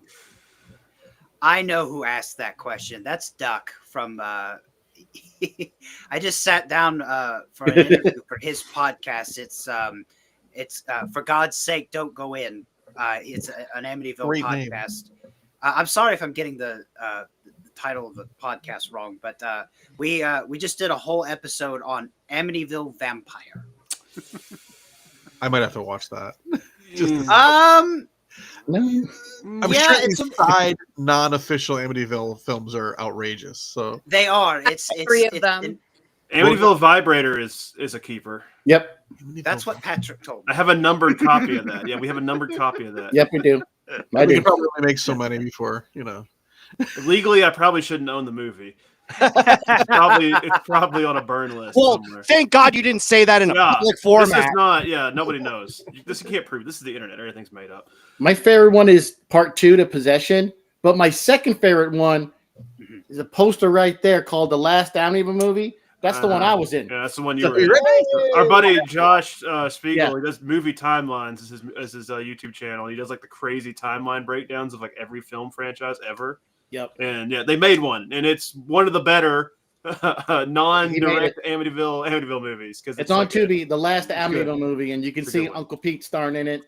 A lot of fun. We did Amityville Thanksgiving for Scream Stream for an episode as a hosted thing, and that was a journey. And there's apparently a sequel that's either out or it's coming out. It's been 5 or 6 years since we did that, and I'm not real excited to revisit that universe, but it exists. Not a 30-day watch. Real quick, it's For God's Sakes, Get Out, an For God's Sakes, Amityville Get Out, podcast. My friend Duck. I do love the original. I like the originals. The Lalo Schifrin score is just that's iconic. That's one of the best. The Ryan Reynolds one is the best one. Well, that's just Ryan Reynolds. Okay.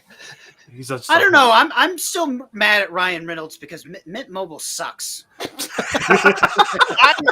You know what? I'm with you're on the Mint Mobile background right now, Count. You better be careful. That's what I'm talking about. I'm mad at Ryan Reynolds too. You know what, Ryan? You know what you did. You know what you did, Ryan. Is Ryan in the room with us right now? Oh, hey, I'm blinking twice. Ryan's the best. I love aviation vodka. Or gin, whatever. Who cares, Ryan? Stop making stuff. At least he didn't put his name on it. And he could have called it Ryan's Juice, and then it would be his whole career. That's just stuff you get out of Deadpool suit. Anyways, go ahead. Sorry. Oh, God. All right. What is your hardest challenge as a horror host? Ooh, can I go first? The puppeteer, yes. For hours. Oh no! You know, with a 5-pound weight on it. You know. Oh That would man! really be the biggest challenge. Oh, I guess follow up on that. Would you say that creating them? Creating them or puppeting is harder? I built the puppet. Yeah, I built all. Like, which one's harder? Performing or building? Performing or building? Performing's harder. I mean, building's as an art, you know, like, so you have to learn that. But performing and performing good are two very different things. And you see a lot of really bad puppetry on YouTube, which just makes me strive to be even better. Because people just think if you're moving the mouth, you're doing the thing, but it doesn't even matter. Speed Racer now. That's good. Yeah, there's so much bad puppetry. Yeah, and just flopping around. But so there's more of an artwork to it than subtleties to actually doing puppetry, and like any kind of special effect. Every scene with a puppet is a special effect, literally, because it is a prop, and when a prop moves, you're looking at special effects. So continuity. Yeah, that's fun. Caught my own trap, but get a stand-in for puppets, right? Right, yeah. So like the hardest thing for me is the arm, because eventually that shoulder just gives out. But that's performance-wise. I would say the hardest thing overall, though, is just, you know, making sure we're making cool stuff that people want to watch, right? You put the pain in painting. And being original, not like doing jokes somebody else has already done. Especially if you're doing a movie, you know, you've seen somebody else do. You don't want to steal their jokes on accident, because it can happen. For the doctor, it's obviously having to be a doctor and do this entertainment stuff on the side. Yes.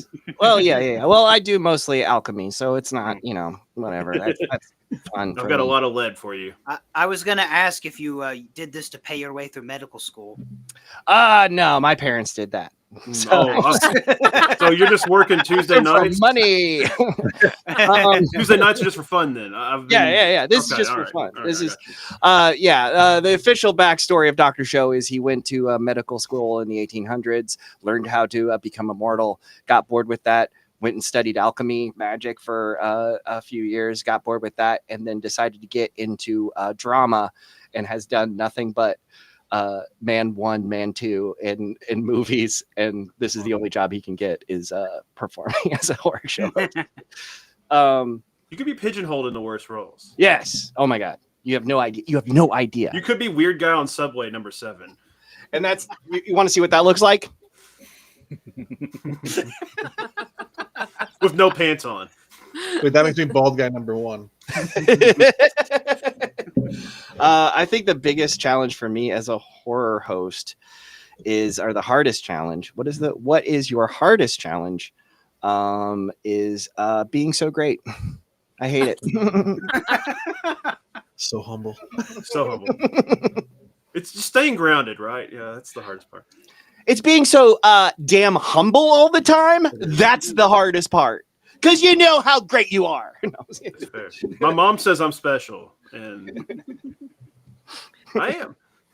Mine is filming with all the lights and stuff and heat because you know, after a period of time you are sweating, you're supposed to look elegant and you know, wonderful and beautiful, and then the heat is just going to your head and you can't remember the lines. And yeah, we just shot in 97-degree heat, which felt like 150,000 on Friday. So oh no. Yeah, that's the funniest thing. Say that again. Did you make it out alive? I had heat exhaustion for 2 days, but I did. Oh no! Oh, sorry, I was making a joke, and that was clearly a medical issue. But, you know, with all the improvements in like LED lighting and stuff, it's still impressive how much studio lights cook you. Like, you're like, okay, where's the heat? They still put off just as much heat as the stupid old ones were. You can just carry them around now on one arm. The best part is like, hey, we have to cut the air. We're picking it up. Hey, it's too loud. It's got to go. That's how our set was for Scream Streaming in the basement at Patrick's house. We got to turn off the AC for 5 hours. Sorry. Oh, God. Do you guys see how hard we have it? The least you can do is just watch the freaking show. Give us some likes. Come on, you assholes. You're not getting Christmas presents if you don't watch the chopping block.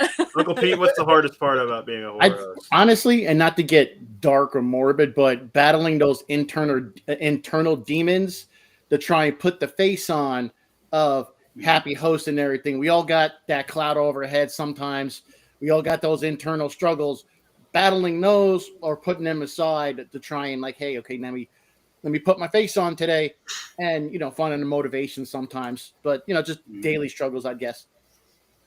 Count. Marketing and Finally, the hard-hitting answers. Yeah. And making sure that my eyes are symmetrical. Putting on your face. Right. Freaking watch the show. We made it. Come on. My struggle is uploading and YouTube, fighting YouTube. Fighting YouTube is mainly our struggle. Fighting YouTube. Kai, another one of our campers, who I have to drag out of camp to participate on YouTube. So thank you for showing up tonight, Kai. Thank you, Kai. What's your favorite? What is the least liked horror movie genre in there? So he's got slasher, zombie, monster, found footage. What do you dislike in a horror movie generally? And you can love all. It's okay too. I don't want to say that I have a particular area of horror that I dislike, but there are certain subgenres that I'm not quite that knowledgeable about yet. For me, that's slasher films.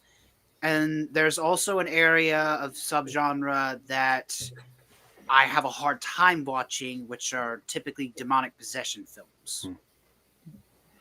Interesting.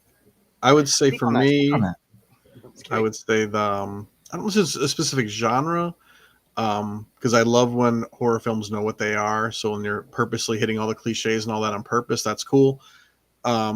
I would say for me, it's an element of horror films that is just overdone. It's making like cutesy things the villain. It says the guy with the puppet behind him.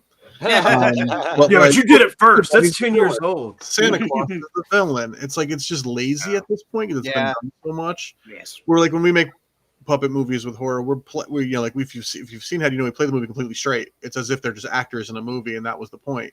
If we made them have yarn for blood, that would have been cheesy. We used actual fake blood. I'm tired of the lazy horror, I guess, lazy concepts. Yeah. Yes. Again, Santa Claus as the villain. Okay, that's the dark side. I want to see a horror movie where Santa Claus comes into town and takes on Michael Myers or a character like that to save the kids. That would be more interesting to me. That would be Kiss Saves Christmas. Yeah, or the Easter Bunny comes to town instead of eating all the kids, he's saving them from something like that. The Stephen King thing with the little gnome. I'm drawing a blank on the short film, but Cat's Eye. Cat's Eye. Thank you. Yeah, I love anthologies. I'm a sucker for anthologies. I'm an anthology fan too. Like I love it. There's not enough anthologies. That's true. I agree with that. I say for me, Pete. Even though it's my favorite, even though Return of the Living Dead is my favorite movie of all time, I think the zombie franchise is a little played out. We haven't seen him do anything new in the last 10, 15 years. I think The Walking Dead started out great, but it really oversaturated the market. So now, like a new zombie movie really hasn't done nothing we haven't seen before already. I loved Fear the Walking Dead for the first 3 seasons. That was really promising. Yeah. The other side of the, infection was cool, but yeah, they kind of. It's just something that's, I don't want to say played out, but for lack of a better term, need to see maybe like 28 Days franchise, try to refreshen it a little bit. Maybe more something like that. It's more innovation, yeah. Yeah. Or Train to Busan. I thought that was a Train to Busan. That's good. Yeah. That's good stuff. That's good stuff. That movie hits you hard with the heart. It does. I would say personally for me, horror does not encompass science fiction. So I think science fiction is its own genre. I hate it when people are like, "Oh, let's watch Alien on Halloween." It's like that's a sci-fi movie. We got to watch a horror movie, and that's where And if you don't like it, I don't care. You can I'm fight on them. my way to Columbus right We now. can fight them. We could fight them. I don't love horror comedy. I want scare. Oh. How could you? Put on Hollywood Squares. When you do it right with anything like horror, sci-fi, horror comedy, or a romantic horror film like Hard Eyes, like if you balance it right, it could be very good. But yeah, I don't like horror comedy that's not funny. Yeah. What about we're gonna make a horror comedy, but we don't know how to do comedy. It goes from horror to horrible. Out of curiosity, John, is there a particular horror comedy that you don't think is funny? Shaun of the Dead. Anything that's trying to be funny. Yeah, if they're trying too hard to be funny, it's not funny. Right. Yeah. I was not a fan of Thanksgiving 3. Well, Thanksgiving Okay. 3. Okay. That's the only movie that I've walked away from and never finished. Oh, And yeah, I finished I everything. didn't finish it either. Thanksgiving. I had to Because stop. That breaks- Ohio, I believe. That breaks my heart because I loved the first Thanksgiving. first one was fine. Exactly what it was. It was funny too. Gobble, gobble. Right. It's Most great. horror comedy isn't really scary either. That's when you have to walk into that being aware of that. You know, they might be gory, but not necessarily scary. I'm so sorry, Jed. I feel like we just piled on you. You said exactly No, what no, you were no. feeling, and it's totally valid. And I'm so You sorry. broke my heart. I'm so sorry. You're incredibly. That's a valid point. I'm so sorry that we just piled on you and said like, no. What about this one? And so, but you're absolutely right. Yeah, it all sucks. Everybody Let's needs to burn it. go and subscribe to my channel right now Yes. to make it up to me. That's Yes. right. Oh, Make you it got up. Make it up. And we have a Already question. there. Eddie McCobb is asking, "What's the worst movie you ever seen?" Asking for a friend. Which Titanic. friend is he asking for? Stand by Worst- that to this day. Worst Titanic. movie ever seen. Titanic. Scary. Jurassic. movie, it's not too. Jurassic World Dominion. Ooh, new one. Kids in the Hall, Oh. brain candy. Ooh. I don't know. See, What a I have a record soft that spot was. for Kids in the Hall. I do too, but the movie was bad. Oh crap, what's the name? Oh no.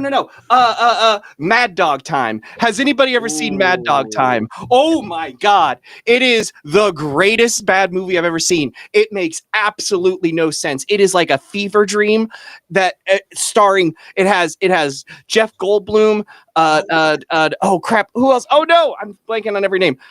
Burt Reynolds is in it. They spent a lot of money. Richard on Dreyfuss. casting. Oh my God, so many people, and it is batshit heard. crazy, bat crap crazy. Sorry, It's kids. like an Italian movie. It feels like one of those Italian action movies where they just had unhinged plots. And I have watched it legitimately 14 times, and each time I'm baffled by it every single time. It's hypnotic. It's crazy. It just try to explain the plot to me afterwards. An Try it. Italian giallo movie. It's an Italian giallo movie. That's my shtick. A Gilo movie. A Gilos. Gilo. Jen, what's your? I knew you were gonna. Worst I movie. knew you were gonna ask me, and honestly, there's nothing that's coming to my brain because obviously I've blocked them out. They were so bad. That's And, fair. Just name a horror comedy. I already mentioned Thanksgiving 3. Thanksgiving 3 has got to be the worst movie that I've ever seen, and I've seen a lot of movies. Thanksgiving 1 was filmed in Columbus, Ohio, right? That was a documentary. Thanksgiving 1's a documentary. It happened in Columbus. Those are all real events. That's right. Okay, because I think that was the only thing we had on our plate for a long time that we just wrote. And it was like, hey, it was made here. There's something about a rapping granny puppet, shameless cash grab Kickstarter scam of a sequel. It just disgusts me that they were able to get away with that and pocket all that money. It was a shameful display, and they made a lazy, horrible movie and tried to play it off as a joke when they pocketed like $3 million. You can't park anywhere, and there's no parking anywhere in the city. But we made Thanksgiving. Hey, Our public transportation service is only nationwide, but we made Thanksgiving. That's listen, I need my strip malls, and I need them now. You got it. We'll get them. There's not enough stripping in strip malls. So Oh, well, never mind. The Flash was up there too. Worst movie ever made. that's What was? pretty I'm good. sorry. The Flash. Oh I yes. saw that on a flight to LA. and Yes.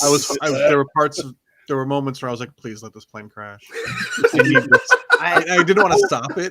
I started watching it and fast forward. I was just like, oh, watch it at triple speed. Come please on. let there be more Michael Keaton sing. Oh, this sucks too. Like it just. Yeah. The main actor. Why did they just let him just do whatever they wanted to do? That made no. Someone should say, pull it back. Pull it back. Yeah, that could have easily been clawed back. I don't know what we didn't get. Was it Batgirl? But we got that. Yeah. Catwoman, the new Catwoman movie. What was it? They Batgirl, canceled and yeah. made the whole thing, and we got Flash instead. John, You had Totally flashed. nothing. when What's I his name? saw that movie on my birthday. Oh And- no! Oh, I'm so sorry. You can't take that back. The first status that I posted the following evening was, Go check on Michael Keaton because his back must really hurt from carrying that movie. Yeah. I thought you were gonna say Hollow Points or Full Metal Jacket. I've seen a lethal weapon. I saw this movie. That wouldn't have done anything. I've seen some worse movies, but I know the people who made them, so I can't say those. No. We're punching up here. Okay. Yeah, exactly. Amityville with Ryan Reynolds was pretty bad. What was it? I said it. I'm not taking it back. What was it? You said the Amityville of Ryan Reynolds that he was gassing up earlier. Is now the worst thing you've ever seen. I'm a little stinker. Okay, well, Jen's copped out. She says she can't recall a movie that she says is the worst. So we're gonna hold you to that. We will need an answer at some point, even if it has to be in a written statement by your lawyer. We'll get it. Deal. We'll see you in court. Let's see. Very legal heavy stream this it's today, YouTube, huh? baby. It's YouTube, baby. Callie asks if a director or producer from a movie you have previously hosted offered you a role in a new film, but it could not be your current host character. Would you do it? And would you? Is there somebody in particular you'd like to work for? I guess, Callie, is that what you mean? Is there somebody you would prefer to do a movie with? That they asked you that you've hosted something of? That's a big one. That's me. We just did one for, it hasn't aired yet, but for Chopping Block for Bubba the Redneck Werewolf. Ooh. And I would love to be in a sequel to that. I'll play anybody. Yeah. That movie was a ton of fun. I host the 1031 franchise, and I hands down would do anything by Scream Team. Nice. Oh wow. Yeah. Awesome. Scream Team makes good stuff. Yeah. We have some of their stuff on here sometimes. I've never hosted a Sam Raimi movie, but if he asked me to just be the guy in the subway without a pants, just doing this.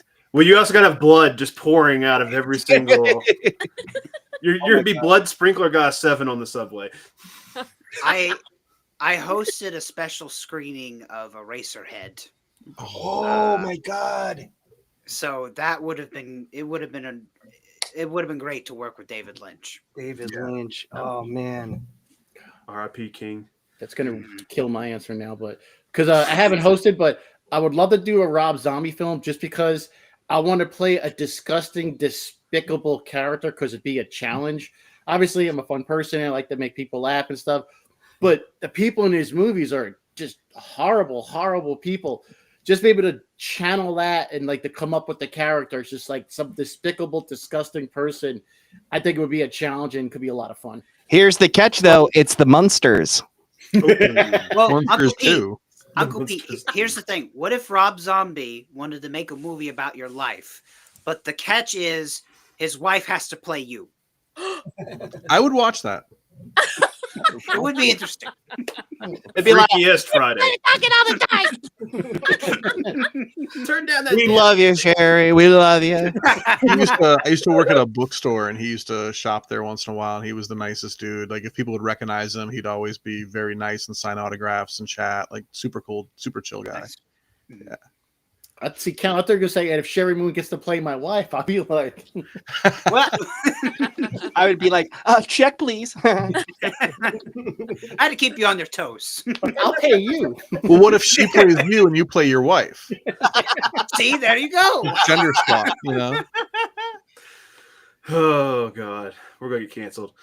All right, next question. This may be the last one. I don't know if anybody else has anything else. So, Come on, send your questions. if I you got till could host, 10. if we could get a license for any movie, not just the ones that we have the rights to let you all use, what's your one movie you would love to host if there was no restrictions in the world? Oh my god. Evil Dead 2 and Terror Vision. That's it. That's I would like to personally host From Dusk Till Dawn, but I think Graveyard Guild might have to get in a fight over Evil Dead 2. We can do it together. We can team up. Hey, yeah. Yeah. I'll come out to Ohio. I'll just Yes. put me in a box and ship me. You what? Oh shit. Never mind. Sorry. Ship me. Not ship. Enough brown stuff. I mean, for the right price, let's not rule anything out. Let's not leave money. $20 is $20. Okay? I mean, I'm a working actor. I'm a working actor. Fine. I'm a working actor in Columbus. I can't turn anything down. I would probably want to like host like my top 3 faves. So like Psycho, the ruins, and I'd have a ball doing the Blair Witch Project. There you Oh. go. I would love to do also. I'm so sorry. Those are all great, but I didn't know we can do three. The third one would be Bram Stoker's Dracula. I love that movie. Oh my god, it's so great. Always push the number. I always go to 3. Smart. The easy People answer. love lists. That's why you're the best. People love lists. They need to be told things are in order. It gives them comfort. I mean, obviously, the easy answer, I'd say Return of the Living Dead, but in reality, it would be a movie from 2010 called The Final. It's about a group of high school students who give revenge on bullies who were like ruthlessly bully them. It's called The Final. And that movie is so cathartic in a way. And I would have so much to talk about. So from 2010, it's actually called The Final. I would love to host. Eddie McCobb says the peanut butter solution is his pick. That's a good one. I don't think I've seen that. I don't think I've even heard of that one. So, yeah, I figured Eddie's pick would have been popcorn. Popcorn's good too. Maybe, or I don't know. Might get in a fight with Poppy. For that. Here's a question. Here's the thing. Hey, Eddie, get on the freaking stream and tell us. Why are you telling us in chat? All the actual horror hosts are up here, baby. Nice, he's gone. And he's off. He's off. Oh, He's ran had enough up. of the abuse. Yeah, Right, he ran out on us. Uncle Pete's walking the dog. That might be a euphemism. I don't know. Count. What would you host if you had any opportunity? So I technically have hosted my favorite movies live, but Damn, living your dream. Here's the thing. Must be nice. I need a do-over because while I was in the middle of my introduction for Dracula, there was a technical malfunction and somebody accidentally pressed play on the house music. So it cut right into my presentation. No. If I could get a do-over for that, I'd love to host the 1931 Dracula again. But I'd also like to host this film. This was actually the movie that got me interested in getting back into traditional horror hosting. It's a film called Cure. It's a Japanese horror film directed by Kiyoshi Kurosawa. It's a really good movie, and I'm a big fan of that movie. And that filmmaker actually just released a film earlier this year called Cloud. So I'm going to be checking that out later on in the year. But that's a movie I would love to host if I ever had the opportunity to. I would love to host. It's probably a tough guess. If Uncle Pete was here, he'd know what it is. It's going to be Halloween 3. If we get the rights to Halloween 3, I want Halloween 3. If I could do it with Tom Atkins, I would do it with Tom Atkins. Second pick would probably be Us or Nope, the two newer Jordan Peele movies. I love the crap out of those. Those would be fun to do. There's so much stuff to unpack, especially in Us. That's a creepy ass movie. Like it. Yeah. Halloween 3 is a great movie to put on repeat on St. Patrick's Day. I love that movie. I think that's a perfect movie for St. Patrick's. Very festive. Yeah. I think it counts as a St. Patrick's Day movie too. It happens in Halloween. It's a Irish themed town. I've actually got a brick from the Lolita Creamery right here. Whoa! So I actually walk the life that I talk. I'm obsessed with Halloween 3. Let's see. All right. One final question, then we got to let these guys go. It's been almost 2 hours, you all. Yeah, come on, guys. Leave us alone. All right. I appreciate everybody. Dr. Show's got to fight. Dr. Show's got to fight to go to. I got a line outside. What hobbies do you have outside of horror hosting and being a dork and watching movies all day? You got to do something else, right? It can't be your entire life. This can't be your personality. Come on. What do you got? I'm a comic book nerd. I collect comic books. I always brag about this because I own every single issue of Amazing Spider-Man from number 1 in 1963 to like number 960 where we're at now. I got like 6,000 comic books. I work in a comic book store. I live in a comic cave. It's not my man cave. It's my comic cave. As much as I love horror movies, I love comic books. And I think it's the escapism. I escape into that comic book. Like I was reading Vampirella earlier today.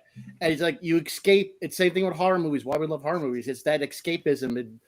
The real world is more scary than any horror movie we've ever seen. So it's just that escapism in the horror movies and comics. It's what I love. Who else has a life outside of horror? I enjoy attending coffee shops. That's a third place. That counts. No pun intended, right? I mean, unless there's other counts there. I don't know. As far as I know, I'm the Daywalkers. only count that you Okay. can count on being at the coffee shop. Oh, he made count jokes, and there's a puppet here. Uh-oh. Oh, For legal reasons. I Yeah, am not Magic County counting puppets. Sesame Street. Somebody not- already asked. Somebody in the I chat saw already that. asked if I was on Yeah. the Sesame Street. Right. I'm not the count from Greg the Bunny. Not Count even a Paula! vampire, just a ghoul. I would say my thing. I mean, I'm a filmmaker and a puppet maker, so I'm a puppet nerd for sure. So that's like my other main hobby is puppetry and puppet making, and then filmmaking as a whole. And the horror hosting came out of the filmmaking and puppetry. So, and it was something I've loved as a kid. Loved watching horror hosts. So it's kind of cool to do that. And spent years huge comic nerd too. Not as big as Uncle Pete, but a big comic collector for years and years and years. Tell you what, we rent a box truck, we drive over to California, and we can solve Uncle Pete's comic problem real quick. And then we'll take them back to the shop and sell them back to him at the stop. It's a perfect crime. Circular economy. He'll buy them back. And a big movie geek too. I work for Graham Crackers Comics. So if you're in Illinois, Wisconsin, or California where I work, Graham Crackers Comics. Cool. Free plug. That's an interesting state spread there. Yeah. I, Dr. Show, am into alchemy and creating life from dead corpses, specifically just to get the movies and do stuff so I don't have to do it. But I know this guy, good friend of mine. I'm mentoring him. His name is Joel Savage. And the thing that he is obsessed with is horror hosts. But also the other thing that he's super obsessed with is late night talk shows. So he is just obsessed with, I guess, old dead media that's constantly dying. But You say the wrong thing, you don't get a late night talk show anymore. yeah, I know that he has I don't know if this means anything, but I think next week, if you're in Columbus, Ohio, there's a show he's hosting called "It's Too Late" with Joel Savage, 7:00 Thursday, September 4th at Boxland. Now, Our say you first project was a late night talk show called "It's Late Enough." It's kind of fun. They're very close. We just our other because we have a morning show, a tonight show which I host, and then a later show and an early host the show. Tonight Show? What's that? You said I host the Tonight Show. Yeah. It's me, Jimmy Fallon. that'd be amazing. Just the whole way to face. Oh my Cool. god. It's all right. Cool. It was Ryan Reynolds the entire time. But we had a show called "It's Reasonably Late" last month. So yeah, that was a lot of fun. Yeah. Jen, what do you do? What's your life? It's filmmaking. If we're not making something, we're writing something, we're talking about something. And by we, I'm not talking about the voices in my head. I'm talking about my friends. They contribute. They're credited writers too. They count. Okay, they're there. But I'm also like super, super into true crime. I'm obsessed. Anything and everything I'll like watch and divulge and just go down the rabbit hole with that. And I love abandoned stuff, especially abandoned mental hospitals. I grew up in a small town called Danvers, which is right next to Salem, and like in my town we had the Danvers mental asylum and was obsessed. It's now an apartment complex, and it was in session 9. That's But a real obsessed. selling point. How would you like to live Jennifer in knows this? how to get rid of a body. What? Don't tell everybody. Hey Jay, can I ask? Don't ruin it for her. What's that? I said, "Don't ruin it for her." Or Hey, for Jake, all of sponsored us. by She'll Harbor help Freight. us. Harbor Freight. Quick, shield the tarps. They're strong and leak resistant. Jay, can I ask a quick question? Since you're into true crime, what's your favorite murder? The one I You haven't have committed yet. Yeah. Yeah, the one that I'm thinking about now. Oh my God, we could talk about this for hours. I don't know if I have a favorite, but I mean, you know, the current stuff that's going on, like the Idaho murders and all that kind of stuff. Wait, That's what? There's current stuff happening in Yeah, Idaho? I'm just glad they caught that guy, and they definitely got the right guy the first time. yeah, And there's caught the no guy. need to investigate any further. Yeah. But yeah. I'm a 48 Hours fan, Dateline, all of Ooh, it. I love 48 Hours. Yes. 48 Hours is great. I would love to do a long Mysteries form of show Robert like Stack. That was really good. Robert Stack, yeah, that was great too. It was like real life Twilight Zone, is what it felt like. Another terrifying voice. I think Twilight Zone was better researched than most Unsolved Mystery episodes because, like, oh yeah, we found the guy 2 weeks later. Turns out discovering the internet was great, and now there's no unsolved mysteries. We now know too much. Most of the time, why does anybody do a crime now? They're gonna find your DNA. They're gonna find you. You can't hide for 40 years anymore. Yeah. I can't have 3 families anymore. I've got to end this. I mean, I wouldn't do that, but if I did, I wouldn't do it this time. I might have done it. Not him, but me. I might have. Any inquiries can go up to Ohio. My guy in Columbus will handle it. Bring him on. Bring him on. I'm gonna say there's a lot of true crime in Ohio. That's all I'm gonna say. There's not a lot of true crime. Yeah, because they go outside the outer belt. That's a Columbus joke. Didn't they just find out who Jack the Ripper was, or was that made up? I'm not on top of the. I'll be over here, Jack Ripper, but I think you're right. They did like a documentary just recently about him. I do know who D.B. Cooper was. Oh, really? I'm not telling. Was it? Save it for one of my movies. I'll tell you. Gil, I think it was Benson Cooper. I could see your little puppet body just. I need the parachute. Right. I have such a crush on Gil. He's so cute. Thank you. I love the shape of his head. Look at those dreamy eyes. Oh, damn. That's a good looking puppet. You come here often? Oh, yes, he does. If you watch the chopping block. He what? I bet you don't have to worry about your eyes being symmetrical. No, but if they're not placed just right, I look really weird. That's why I wear these glasses, is because I draw on the eyes. Smart. So they're symmetrical. There you go, Uncle Pete. Take it off. Then you can be as high as you want to. Just wear like that way I can the eyeball glasses. See, if I take off the glasses. Paint your eyes open, dude. I don't know. Are you listening or are you watching? People keep their tabs open and watch the videos now? I thought it was all audio. It's kids these days. Well, with that, you all, thank you so much for spending time with us this campfire. It is time for our campers to go to bed. It's almost 10. Sweet dreams. If you are a camper, I need your talent show videos and keep working on your merit badges. And we will see you tomorrow for the talent show. And do we get once s'mores? again, pardon? S'mores? Well, you have to bring your own. We don't have, they don't really like us playing with fire on the set. Oh, all right. Smart. Some stupid union rule. I don't know. It may be Fire late for never all of you, but it's breakfast time for me. That's true. I'm going to lock my door before the count goes out to Waffle House and kills another 2 or 3 people. And tomorrow for the talent show, you may see a friendly neighborhood Uncle Pete dancing. Whoa! Actually, I've already got the video. I haven't watched it yet, so I'm excited to do that. I got to cut it. 7 a.m. But I think we're showing it in the evening. I can't remember what time we. Oh, okay. But get your submissions in. I need them before noon tomorrow, so I have time to edit the video. Please, for the love of God, give me a break.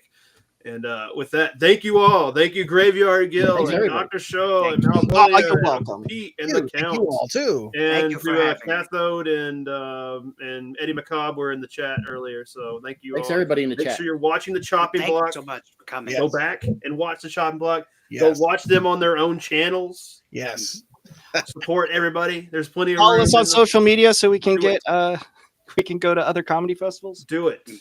So we can go to horror conventions and do stuff Yes. live and do more Yes. fun stuff and interact with fans. We love that. So, Yes. and with that, I conclude this meeting of the Midnight Society. Woo! I should have had something in my hand. I would have made a mess and I had to clean it up.